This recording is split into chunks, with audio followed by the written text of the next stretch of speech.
And welcome to Raji home maker channel. இன்றைக்கி நம்ம பார்க்க போகிறது சூப்பரான சோலே பத்தூரா ரெசிப்பியில் வரக்கூடிய பத்தூரா ரெசிபி தாங்க. பாருங்கள் எவ்வளோ ஃப்ளஃபியாக இருக்குது அப்படின்னு. இந்த பத்தூரா ரெசிபி செய்கிறதுக்கு நான் என்ன எடுத்திருக்கேன் அப்படின்னு பார்த்தீங்கன்னா 2 கப் அளவுக்கு மைதா எடுத்திருக்கேன். இந்த மைதா பார்த்தீங்கன்னா இந்த பத்தூரா செய்கிறதுக்கு நல்லா சாஃப்டாக ஃப்ளஃபியாக வர்றதுக்காக எடுத்திருக்கேன். நீங்கள் மைதாக்கு பதிலாக கோதுமை மாவு கூட நீங்கள் எடுத்துக்கலாம். மைதாவில் பார்த்தீங்கன்னா அந்த நல்லா உப்பி வரக்கூடிய அந்த ஒரு டெக்ஸ்சர் மைதா குடுக்குன்றதுனால நான் மைதா எடுத்திருக்கேன். இந்த பிரேக்ஃபாஸ்ட் ரெசிபி நான் எந்த ஹோட்டல்ல சோலே பத்தூரா போட்டிருந்தாலும் நான் ஆர்டர் பண்ணிருவேன். ஆனா எனக்கு அவ்வளோ சாட்டிஸ்ஃபையா இல்ல நான் சாப்பிட்ட இடங்கள்ல. ஸோ நான் அதனால் வீட்லயே ப்ரிப்பேர் பண்ணிடலாம் அப்படின்னு சொல்லி ட்ரை பண்ணேன். ரொம்பவே நல்லா வந்துச்சு. இப்போ இதில் நான் 2 ஸ்பூன் அளவுக்கு ரவை சேர்க்கிறேன்.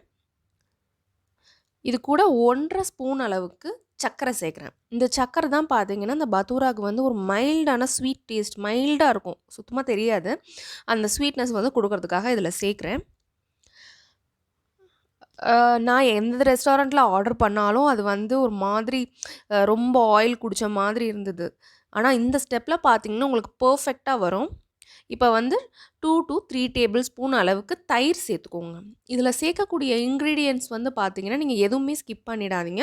அப்போ தான் உங்களுக்கு பெர்ஃபெக்டான சோலே பத்தூரா கிடைக்கும். இது எல்லாமே நமக்கு வீட்டிலேயே இருக்கிறதுனால நம்ம ஈஸியாக சட்டுன்னு செஞ்சிடலாம். இப்போது இது கூட நான் சாதாரணமாக நான் சாப்பாட்டுக்கு யூஸ் பண்ணுவோம் இல்லையா உப்பு. அந்த உப்பு பார்த்தீங்கன்னா, நான் 1 டீஸ்பூன் அளவுக்கு சேர்க்குறேன். தேவையான அளவு நீங்கள் சேர்த்துக்கோங்க. உங்களுக்கு தெரியும்ல இந்த மாவுக்கு இவ்வளோ இருக்குன்னு.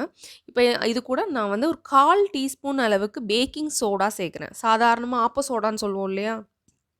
அந்த ஆப்ப சோடா 1/4 டீஸ்பூன் அளவுக்கு சேர்க்குறேன். இப்போ இதை பிசையணும். நல்லா பிசைஞ்சுக்கணும். அதுக்கு முன்னாடி கொஞ்சமாக எண்ணெய் சேர்த்துக்கோங்க. நான் சன்ஃப்ளவர் ஆயில் தான் சேர்க்குறேன். உங்ககிட்ட என்ன எண்ணெய் இருக்கோ நீங்கள் அதை சேர்த்துக்கலாம். இப்போது இதை தண்ணி சேர்த்து தேவையான அளவுக்கு தண்ணி சேர்த்து நல்லா பிசையணும். மாவு நல்லா பிசைஞ்சதுக்கப்புறம் இதை நம்ம ஊற வைக்க போகிறோம். ஃபஸ்ட்டு இதில் சேர்த்துருக்கக்கூடிய ஆயில், ரவை, சர்க்கரை, தயிர் எல்லாமே ஒன்றோட ஒன்று நல்லா மிக்ஸ் ஆகணும். அதுக்காக நம்ம ஒரு விஸ்கர் வச்சோ இல்லை சும்மாவே கையிலையோ நீங்கள் பிசறி விட்டுடுங்க. இந்த மாதிரி நல்லா பெசறி விட்டுடுங்க. அப்போ தான் அங்கங்கே உங்களுக்கு உப்போ, சர்க்கரையோ இதுவும் அங்கங்கே நிற்காது. நல்லா உங்களுக்கு நல்லா பிளெண்ட் ஆகி வரும்.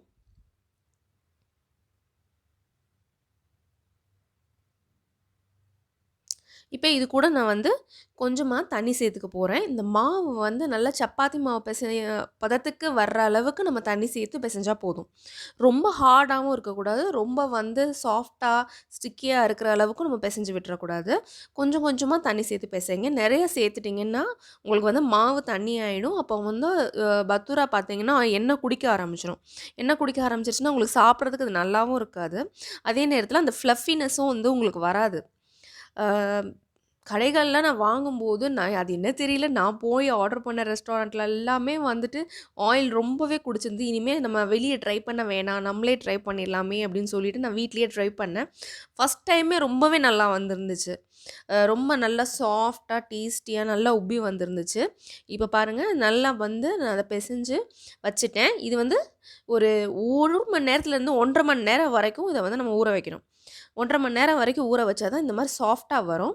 இப்போ இதை சாதாரணமாக சப்பாத்திக்கு தேய்க்கிற மாதிரி தேய்ச்சிட்டு அதை மெல்ல ஆயிலில் போடுங்க. ஆயிலில் போட்டு அந்த சைடில் ஃபஸ்ட்டு இது பண்ண வரும். அதை நீங்கள் சைடை லேசாக அப்படியே அமுத்தி விடுங்க. மீடியம் ஃப்ளேமில் வச்சுக்கோங்க.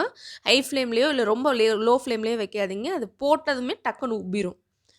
இப்போ லேசாக அப்படியே திருப்பி விட்டுட்டு அந்த ஆயில் லேசாக அப்படியே சைடில் ப்ரெஸ் பண்ண விட அது நல்லா உப்பி வந்துடும்.